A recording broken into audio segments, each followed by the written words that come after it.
Welcome to Rants TV, Travel and Events.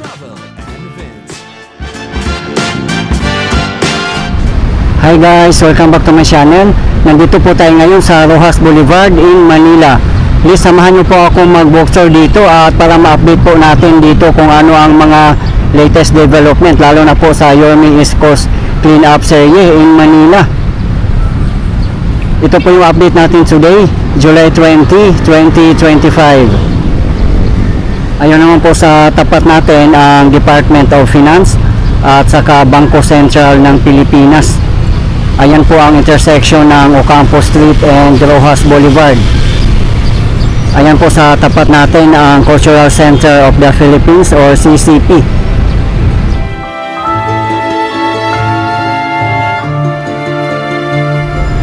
Grabe, ang ganda na rin pala dito. Ang tagal ko na rin po kasi hindi nakabalik dito.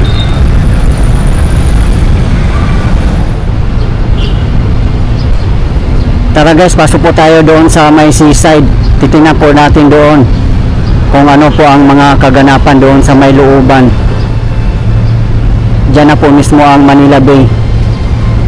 Ramdam na po talaga ng mga taga Maynila ang pagbabago dito.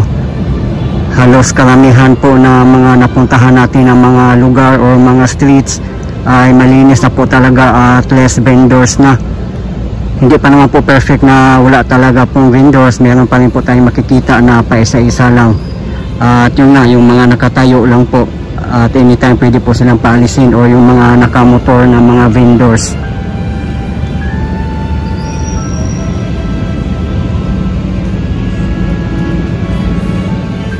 Ayan lang po sa tapat natin ang Cultural Center of the Philippines. Ang ganda rin dito na park, oh, bagong-bago po.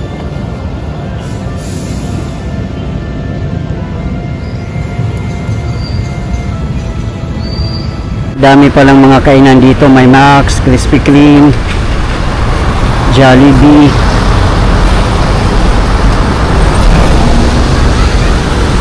Ayan lang po ang CCP.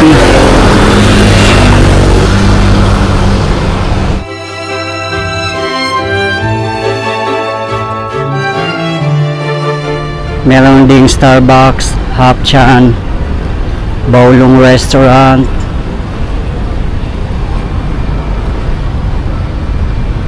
Sure Gyupsal.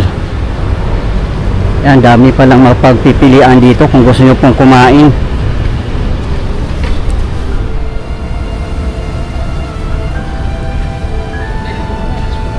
Ayan, dami mga yacht dito. Ang gaganda, oh. Wow.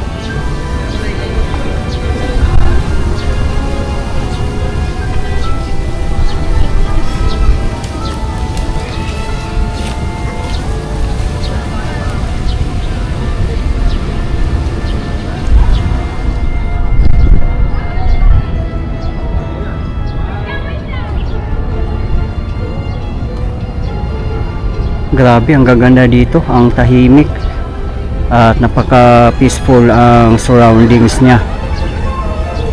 Grabe, ganda dito magpa-relax.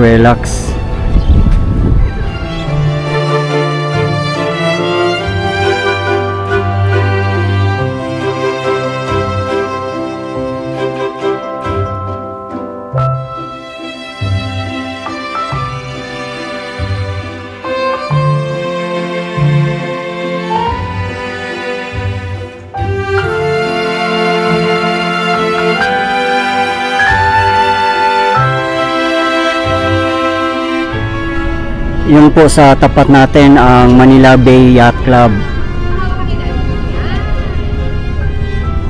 Grabe, sobrang ganda po dito.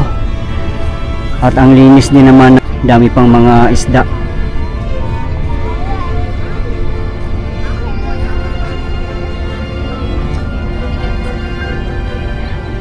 Dito na side pala allowed mag-fishing. Ayan po, madami pong nag-fishing dito.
Doon po tayo papunta mag-walk tour. Papuntang Rizal Park.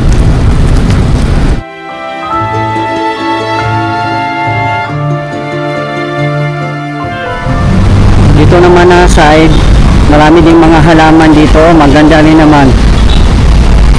Katatapos lang po kasi ng ulan, ayan o, may mga pailan ng mga basura din po tayong nakikita dito.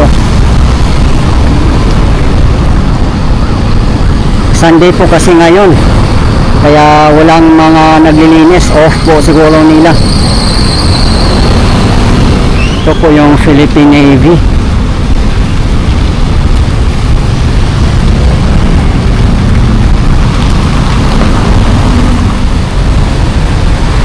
Grabe, ang dami palang puno dito. Gusto ko rin dito sa kahabaan ng Rojas Boulevard kasi mapuno siya. Kahit mga Center Island, ang dami ng mga puno.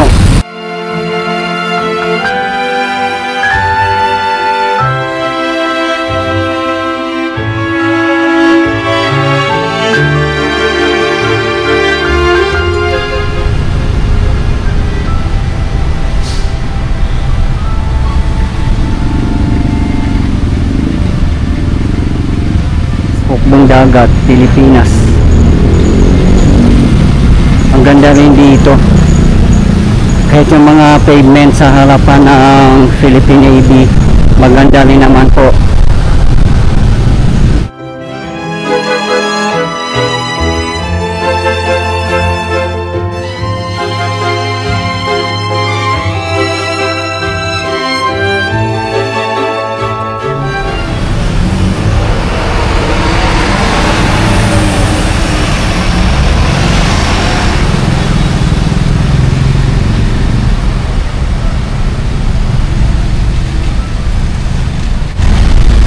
Ginagawa pala po ang drainage dito, siguro sa kahabaan po ito ng Rojas Boulevard.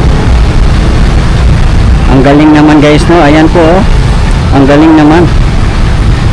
Ma-traffic na po ngayon kasi 4 PM na po local time. Yan po ay southbound.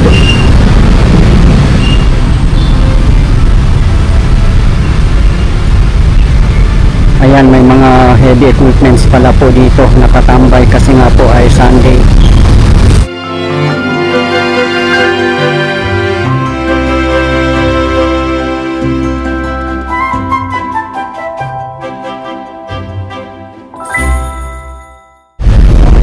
Ayan po ang Manila Yacht Club.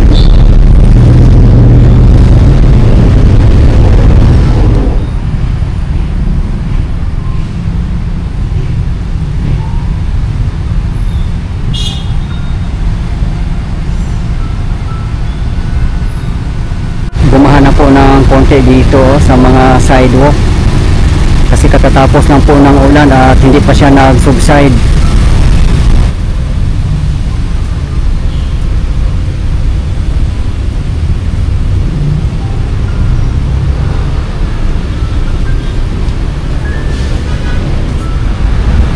Ayan po ang Manila Yacht Club, ang daming mga yate.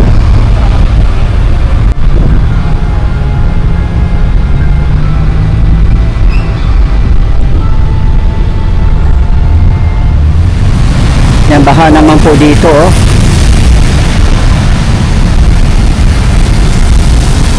Buti nga tumigil ng ulan.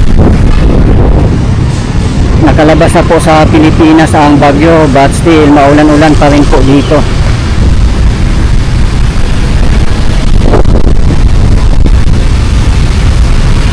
Dito na side, maganda naman po ang pavement dito.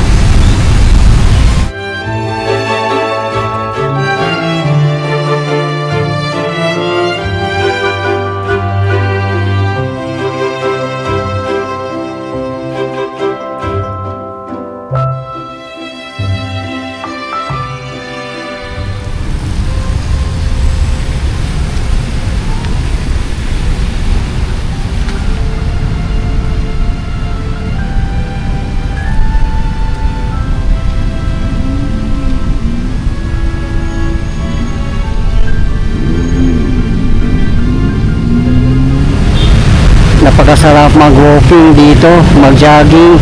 o mag-biking.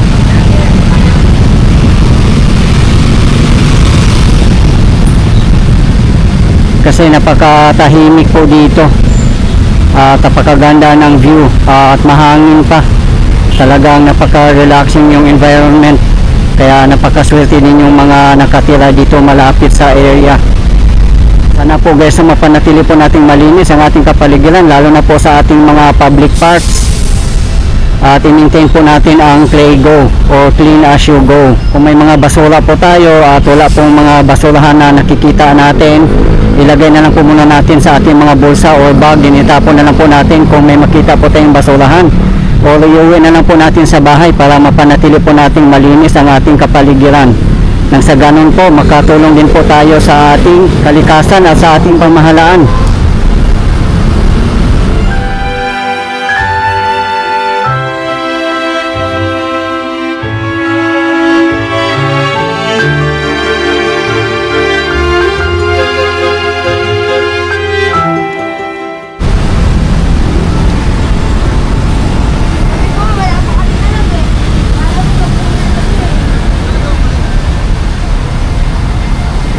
Kuya Boy.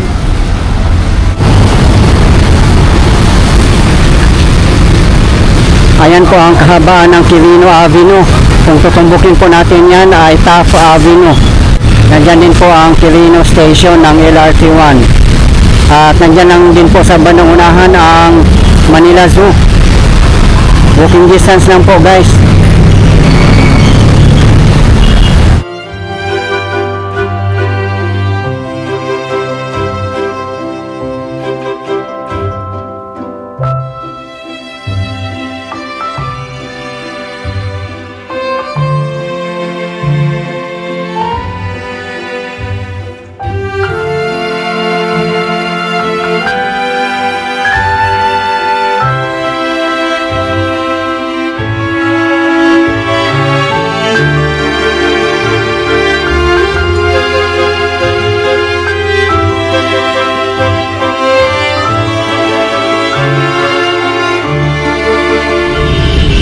Ayan po ang Manila Yacht Club.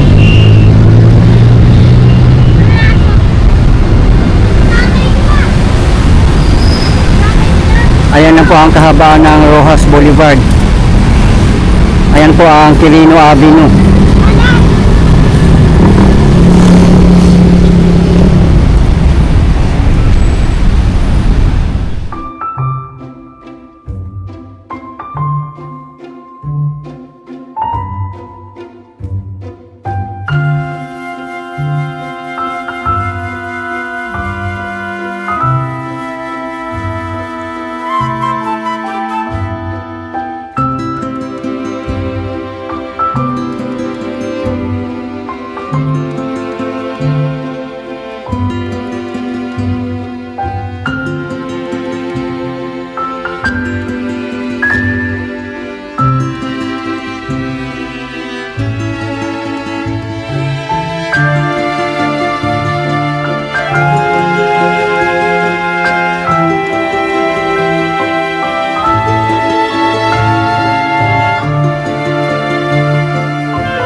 Meron sana ang public restrooms dito, kaso lang sarado na po.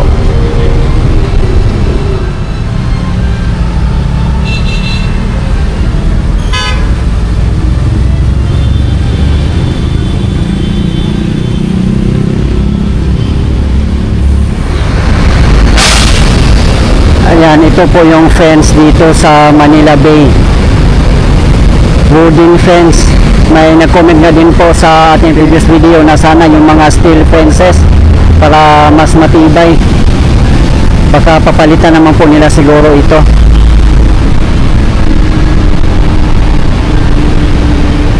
In future, i-rehabilitate din po nila dito siguro sa kahabaan ng Rojas Boulevard.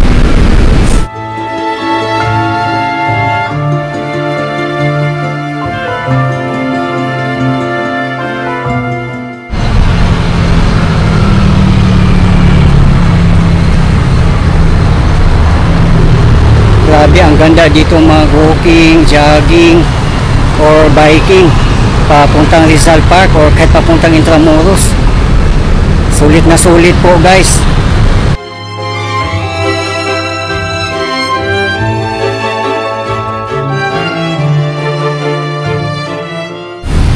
Motorcycle, bicycle, free service, vulcanizing and repair shop.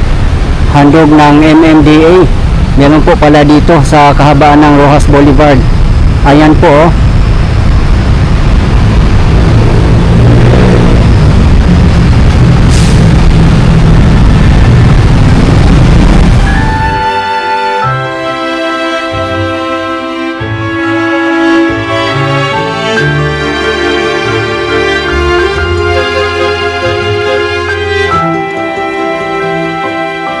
Yung mga nakikita ko lang dito sa kahabaan ng Roxas Boulevard ay mga masahista po. Hindi naman sila ganun kadami.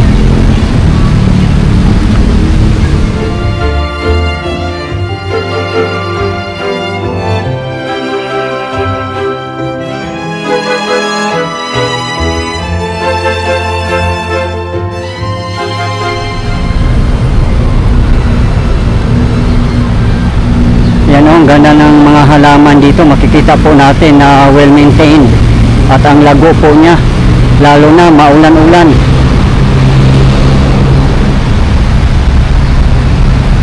Yung mga pavers naman po dito na side ay bitak-bitak na po yung iba at sira-sira na po, may mga lubak-lubak din po. Siguro naman po in future i-rehabilitate din po nila ito. Abangan na lang po natin guys.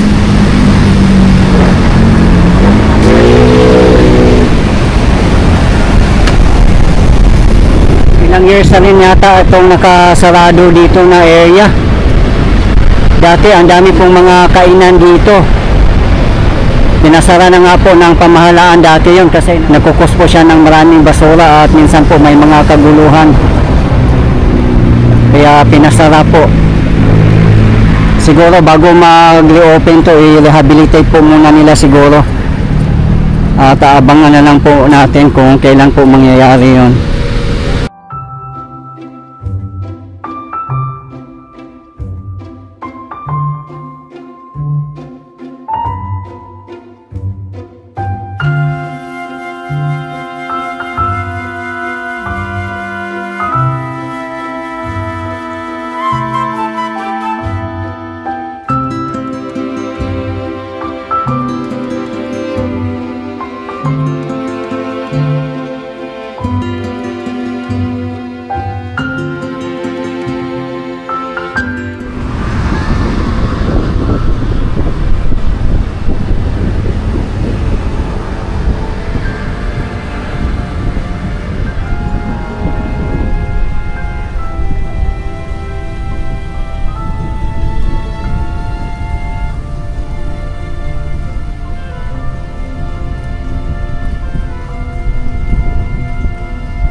Kita po talaga natin dito na lumang-luma na po ang mga pavers.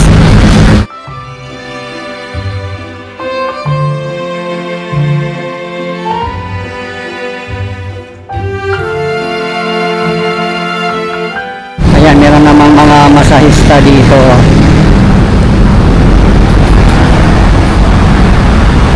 Kung may mga bike din kayo, meron ding bike stand dito na pwede nyong iiwan yung mga bike nyo.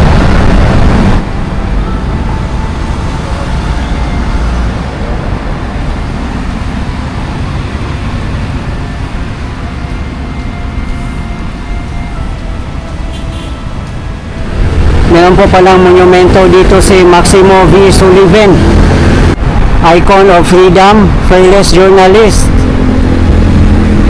September 4, 1929 to November 24, 2006.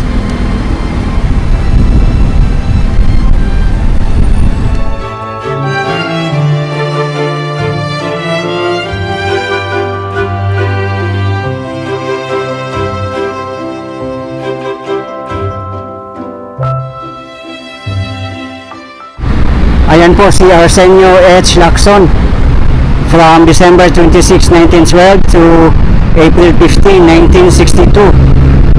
Arsenio Hilario Lacson was a Filipino journalist, lawyer, and politician who gained widespread attention as from 1952 to 1962. Nandito na po tayo sa Malate area along Rojas Boulevard. Ayun po sa tapat natin ang Laha Sulaiman Park. Meron din po tayong latest update dyan. Nasa aking previous video lang po.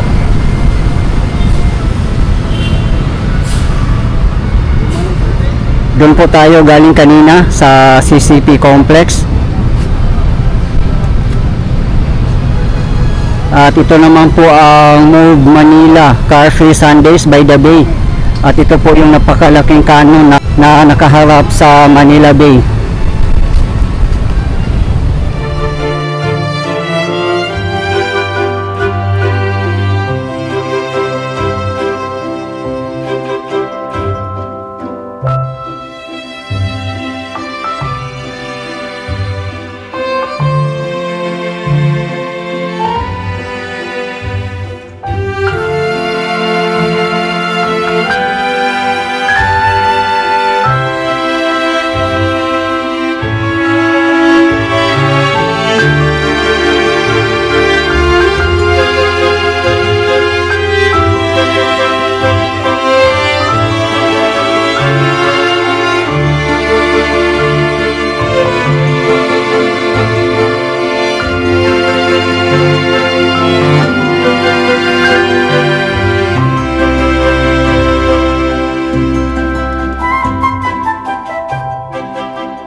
Guys, ito po yung latest update natin ngayon dito sa Manila Bay, Rojas Boulevard in Manila as of today, July 20, 2025.